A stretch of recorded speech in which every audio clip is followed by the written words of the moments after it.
Nadim Samman, interviewed by Professor Sarah Wilson.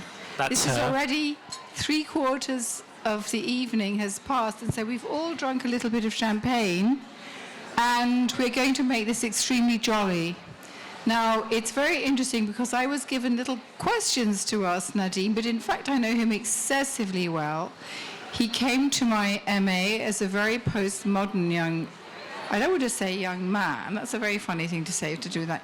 He came as like my postmodern babe, and the first thing he did, having come from philosophy at UCL at the time, was have spiky hair that was half black and half white. I'm sure you remember this because I'm going to ask you about your hairstyles, Nadim, and go immediately and get a job writing all the naughty things for the art newspaper about the latest Frieze art show. So Nadim, my first question, which is not on my prompt cards, is why did you decide to switch from philosophy to art history, and how did you have the chutzpah to do what you did so immediately and get into this exciting position for the art newspaper? So I grew up in Hong Kong, went to international school, and at that time in the 90s, 1989 is when my family moved there. I left in 2001, did all my primary school, all my high school. At that time, Hong Kong wasn't a seething hotbed of kind of revolutionary protesting sentiment. In fact, it was a financial capital with an entrenched colonial elite most of my youth. And then there was the handover to China. And all of my classmates were sort of destined for banking and law and corporate careers. And there was never any kind of provision in sort of expectation that you might go into the arts or anything that woolly. And I just was really bored by how my friends seemed to kind of tuck their shirts into their Bermuda shorts, like even on Saturdays. And I discovered art, and I loved art. And I discovered the artists' manifestos, the Futurist Manifesto, Surrealist Manifesto, and through that, philosophy. And it was a toss-up between philosophy and art. And my parents, being good professionals, doctors, said, do philosophy, do philosophy. So I did. And I had a wonderful time at UCL. It was really sort of eye-opening. But at the end of it, after playing in a punk rock band for a year, I thought, I need to get back to art. And I had it in my mind that somehow art history might be a middle ground between philosophy and making art. And that's how I ended up in Sarah Wilson's MA program, Postmodernism and Postcommunism in Europe and Beyond. So it was called Europe and Beyond because beyond, basically, which could be entirely global, but beyond meant at the time Russia/USSR/Russia. Because I was very interested in Russia at the time, and you couldn't get all that into a title. And we all went to Moscow and had a very nice trip, I imagine. And Poland, our first trip as an MA group was to Warsaw, and we arrived in the dead of night, dead hungry too, at this kind of youth hostel full of sportsmen. And the only place we could get a bite was in the castle, which is the Contemporary Arts Center on the hill. And in the bar, all they had was bread and lard. Bread with a big... And vodka. And vodka. And I thought, okay, this is gung-ho, and it started from there, yeah. Yeah, and so why I arranged that particular trip was because the previous Venice Biennale, and I already had my student Aliya Abakayevo doing her PhD on post-Soviet art in Kazakhstan and the whole Soviet period in Kazakhstan. The Central Asian Pavilion at the Venice Biennale had moved, amazingly enough, to a venue in Warsaw. So we had that first evening, we went up to the Palace of Culture, amazingly tall pavilion, and saw ice sculptures, and then we were able to visit. This is what globalism is all about. Before people start going on about globalization, this was, in fact, the Central Asian Pavilion from Venice going to Warsaw. Our students who were international and of all sorts of nationalities, including Nadim from Hong Kong, coming to Warsaw, having a little bit of deprivation, not too much, Nadim. It wasn't that hard. And then, well, maybe for you, but then we saw that, and then afterwards we went to Moscow, and I had been taken around all the most contemporary artists in Moscow the year before on a very privileged thing organized by the French government. I managed to crash, and hey presto, we had a good time in Moscow, and you met some people who were important for your later career. Yeah. Well, I think if I can say this, I think one of the things that distinguished and still does distinguish Sarah from some of the other faculty at the Courtauld is she's really out there in the world of contemporary artists and their life, their studios, the things that make them tick. And in as much as hitting the books in the library was part of a very important part of the education, of course, just kind of like tagging along with Sarah as we barreled through these studios in Moscow and St. Petersburg and Warsaw, really showed me how to talk to artists, you know, and what they look like, you know, because I had a great idea about artists, you know, from books, and, you know, I met a few who you know, were kind of trying. They were in art school, but I never met some artists who like, lived and died by it. You like breathed art, like kind of put it all on the line for a long time, especially in places like Russia and Poland, where, you know, these artists have worked even under the Soviet system underground, creating a very serious conceptual artistic universe and society. And sort of, it was like this very heady thing. And this journey through the masters and into the PhD really gave me a taste for artists and really started me on the road to being a curator of contemporary art. And beginning with Russian contemporary artists and bringing them to the UK. I think, yes, Nadim's first essay was about Ilya Kabakov's installation already at the Serpentine Gallery. But I think what affected me, having engaged with the whole communist problem previously, and then these fabulous contemporary artists, was in fact their freshness in conjunction with their extreme seriousness. Now, you've just heard Jeremy Deller, who's a very, very serious artist whom we all respect immensely. His sort of ready-mades of First World War soldiers inadvertently planted in tube trains is such a brilliant and profound idea. But it's very, very difficult if you were brought up. I mean, Boris Johnson is trying to recreate Tony Blair's heady days of inviting YBAs to Downing Street. If you think of the YBA, the Young British Artist phenomenon in the 90s, it was all to do with being very, very trendy. But it's very difficult to find extreme seriousness in that. And for me, the postmodernism, the post-communist dimension, where these societies in transition had produced exceptional people and exceptional circumstances, meant that the art was actually, I'm not using the word authentic, that's a very difficult word to use, but it was much stronger and punchier, and it infected me very profoundly.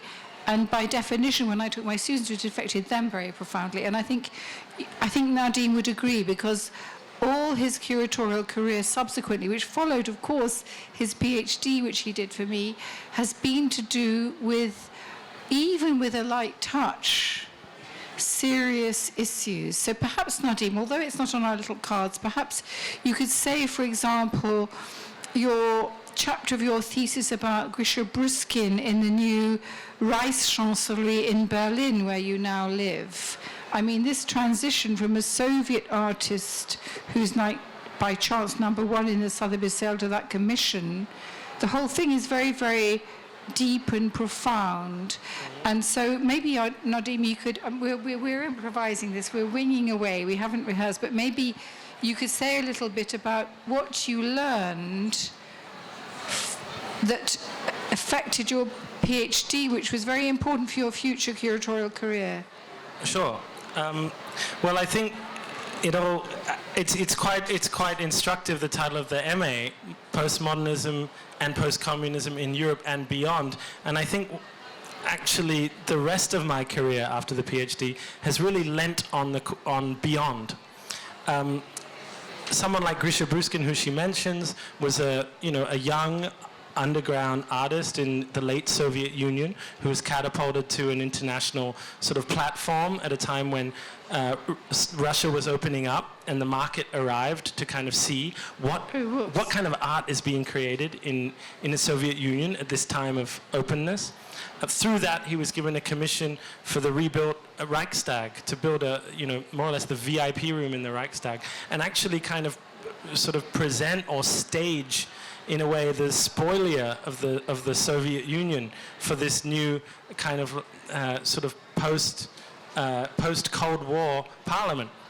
But after that, and interestingly, the question is always, what does it mean for an artist to kind of make a space for themselves, for their community, to create, an intellectual universe and a space of inspiration, with their friends, in an environment that doesn't want art? See, we're spoiled here, and I'm really happy for that. I love this building. I love all these gorgeous it's a tribute to creativity, to the spirit of art and culture. We're spoiled for that, and it's kind of taken as given that we have these things. But there are places in the world where artists don't have anything. And I don't mean like a pen or a paper, because everyone can have one of those, but there's no grant system, there's no museum, there may not be a question of like, what would you like to do, in that sense. But what's amazing is that art persists. I was in Kyrgyzstan recently, and their economy is completely like off the rails. They don't have any sort of museological system in a serious way. And there's an underground art school in the living room of a couple of artists who got a grant from the Soros Center way back in the 90s. And just single-handedly, in their living room, they're nurturing a community of young artists. They're making video art. No one asks for art, necessarily, in many places in the world. But when they get it, sometimes they realize, shit, I needed it. And there's artists all over the world doing that. And I really hope, through my projects, and I'm really interested in making projects in places that didn't ask for them. For example, I made a biennale in Antarctica a couple of years ago. Really. This is what I wanted us to get on to. Because with a Russian artist. If you read the art newspaper, with a Russian artist. I went to the Venice Biennale in my first year of my PhD, and I saw a submarine on the Grand Canal. A submarine. And I was like, what the gods... We did meet that artist in Moscow before. I said, what the hell is that? I think might have been, I don't know. And I said, what is that? And they said, that's a Russian artist. I said, why don't I know him? From there, actually it was during my PhD, we dreamed up this idea of making a biennale in Antarctica, me and that artist. Antarctica is a place that's central to all our cultural imaginaries through climate change and the like. And yet at the same time, it's considered the end of the world. It's considered a place we who will never go there, have no purchase on. And yet at the same time, it's a model for like a cultural sort of identity that might be. It's non-national, it's international, but it's not owned by any one nation. It's focused on ecological questions. It's demilitarized. And I thought, well, if ever there was a project for a biennale, which is always kind of like identity forming, like, biennale is part of an ideological program, why don't we create an Antarctic biennale? Why don't we all partake a little bit more of Antarctic culture? So what I'd just like to say is, Nadim, we have about 1 minute left, because this was too short. So Nadim has not only been the first curator of the Antarctic Biennale, he's also curated a Moroccan Biennale in Morocco, which I went to. He was the student whose adverts for his fantastic exhibition in Venice called, which I did participate in the catalogue of, 100,000 Ways to Defeat Entropy, was the most prominent exhibition in Venice, exhibited in every Vaporetto, on every waste paper basket. What about the show, Sarah? What about the show? Amazing show, having been attracted by the adverts, the amazing show, the amazing party. Then you did all these other things. You've been working with Julien Charrière, a fantastic artist, which we haven't got time to discuss. And Nadim has just published his first novel, and we have just been, which I always aspired to do but haven't done, and we have also just been together on the Trans-Siberian Railway trip. I went on a third, and Nadim bravely went on the whole three-thirds, the whole trip across the Trans-Siberian Railway. So I'm proud that Nadim is an adventurer, an explorer of new frontiers, and a very, very I think art history can, from time to time, involve bravery as well as enterprise. I think, Nadim, you're my bravest art historian, and I would like to salute you publicly in this forum and thank you for all you've done, and also for the reciprocity and friendship and love of our relationship, which is one of these unique things that very sometimes happens between a tutor and a student. So it's been very, very mutually enriching, and I think that's a very special thing that can happen with exceptional students. As you know, the Courtauld has many exceptional students, but I'm very pleased that Nadim is one of mine. And Nadim's wife and his new baby, who emerged during our trip on the Trans-Siberian Railway, are there on the grass. So art history can give rise to many, many unexpected things. Thank you, Nadim. Thank you, Sarah. I'd just like to say, I think we all know what we've got from the Courtauld. That's why we're here. It's a real pleasure to be here. It's really great to see all of you. It was a special place to me. It still is. I think, a community such as this, it's something very special, and I treasure it always. And I really hope to see you at the bar. Have a great night. Don't just stick around for the lectures. Have a drink too. Cheers. Thank you very much.